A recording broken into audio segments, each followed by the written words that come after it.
আওয়ামী লীগ নেতারা এখন স্পর্শকাতর আন্দোলনগুলোকে পুঁজি করছে। নিজেদের অবস্থান শক্ত করার জন্য তারা জনরাগের বিপক্ষে গিয়ে এই আন্দোলনগুলোকে কাজে লাগানোর চেষ্টা করছে, এমনটাই বলছেন রাজনৈতিক বিশ্লেষকরা। এতে দেশব্যাপী রাজনৈতিক উত্তেজনা বাড়তে পারে বলেও তাদের ধারণা। বাংলাদেশে চলমান শিক্ষার্থী, শ্রমিক ও পেশাজীবীদের আন্দোলনের পেছনে ক্রমে স্পষ্ট হচ্ছে এক গভীর ষড়যন্ত্রের ছায়া। রাজনৈতিক বিশ্লেষকরা বলছেন, কার্যত নিষিদ্ধ ঘোষিত আওয়ামী লীগের এক অংশ এই আন্দোলনগুলোকে পুঁজি করে অন্তর্বর্তীকালীন সরকারকে চাপে ফেলতে তৎপর। অভিযোগ রয়েছে, আওয়ামী লীগের কার্যক্রম নিষিদ্ধ করার পর নতুন করে ষড়যন্ত্র থিওরি নিয়ে মাঠে নেমেছে মাস্টারমাইন্ডরা। রাজপথে থাকা বিভিন্ন আন্দোলনকে পুঁজি করে ষড়যন্ত্র করতে চান তারা।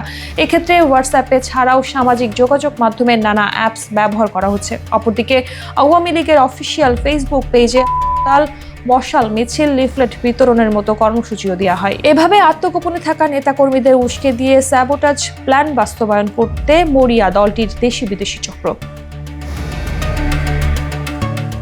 গণমাধ্যম সূত্রে জানা যায়, বিশেষ করে জগন্নাথ বিশ্ববিদ্যালয়ের আবাসন আন্দোলনে পুলিশের লাঠিচার্জ ও উপদেষ্টার ওপর পরিকল্পিত। বিশেষজ্ঞদের মতে, বিদেশে পলাতক নেতারাই চালাচ্ছে এই চক্র। সামাজিক যোগাযোগ মাধ্যমে ছড়ানো হচ্ছে বিভ্রান্তিকর বার্তা, আসছে অডিও ভিডিও ক্লিপ, যার উদ্দেশ্য মানুষকে উত্তেজিত করা, প্রশাসনকে বেকায়দায় ফেলা।